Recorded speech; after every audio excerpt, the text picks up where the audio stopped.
با ئەمڕۆ بزانین کەوا قورسیەکانی ئەم پیشەیە چییە.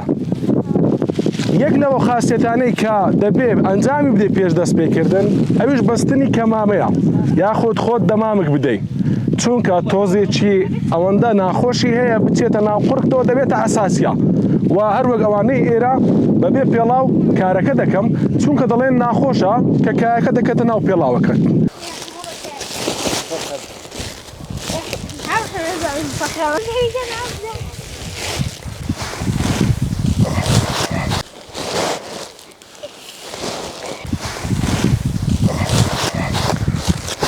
لە کاتژمێر 12 نیوەڕۆوە تاوەکو کاتژمێر 6:30 ئێوارە کارکردن و لە کۆتاییەکەیدا توانیمان 3500 دینار بەدەست بێنین کە 14 فەردەمان پڕی کار کرد، فەردەی بە 250 دینار بوو. بۆیە ناوی بەرنامەکەمان کردووە بە قورجی شێر. ئەم پارەیە لە قورجی شێرەوە دێتە دەرەوە.